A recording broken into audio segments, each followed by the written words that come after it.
सालाबादाप्रमाणे संत हरळय्या महाराजांची जयंती ढोरगल्ली भवानी पेठ येथे मोठ्या उत्साहात साजरी करण्यात आली।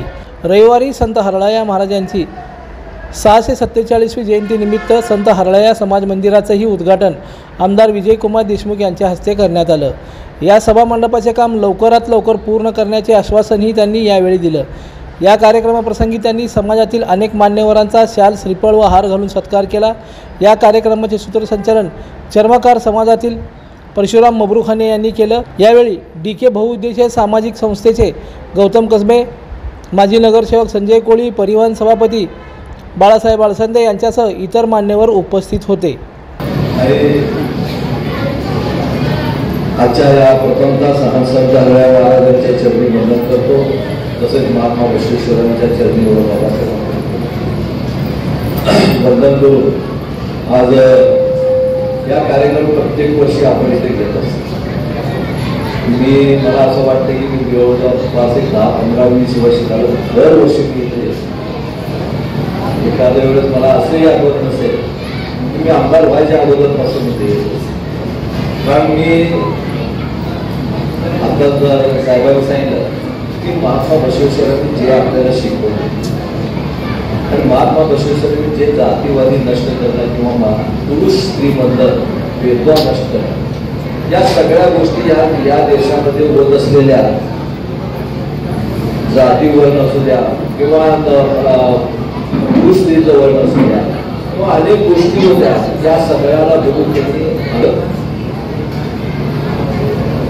हुशार लोक या त्यांच्या राज्यातील हुशार लोकांची त्याच्यामध्ये नेमणूक केलं आणि संत हरळय्या महाराजांच्या एवढं भक्ती त्यांचं होतं की त्यांनी रोज जाता येता संत हरळय्या महाराजांना शरण शरणार्थी म्हणून जातात।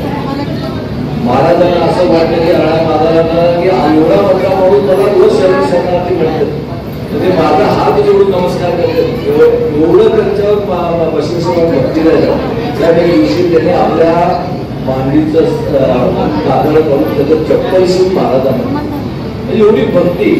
आणि महाराजांनी आता साहेबांनी म्हटलं की त्यावेळी जाती व आंतरजाती विवाह होत होते, पण बसवेश्वर महाराजांनी पहिल्याने आंतरजाती विवाह चालू केला त्यावेळी। आणि आज आपल्याला बघतो की त्यावेळी सगळ्यांच्या गळ्यात लेकर बांधलं गेलं, 20 वर्ष धर्माची स्थापना झाली। जे काय त्या महाराजांचं म्हणणं होतं की या जगामध्ये कोणी उंच नीच नाही, कोणी कमी धर्म किंवा मोठा धर्म नाही, सगळे सर्व समान आहेत।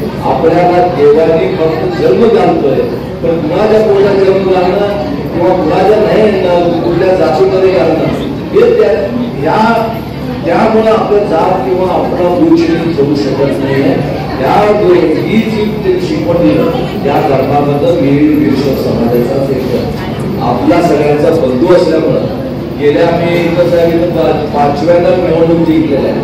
या निवडणूक जिंकलेल्या असताना आपला समाज फार मोठ्या प्रमाणात, समाज या भागातून लहान असलं तरी ते एक मताने सगळेच कार्यकर्ते माझ्या पाठीमध्ये राहतात आणि मला निवडून देतात। 5व्यांदा निवडून आल्यापासून पहिल्यांदा या कार्यक्रमाला आलो, तुमचं सगळ्यांचा आभार मानतो। तुमचं लाईक करा, कमेंट करा आणि हो सबस्क्राईब करायला विसरू नका।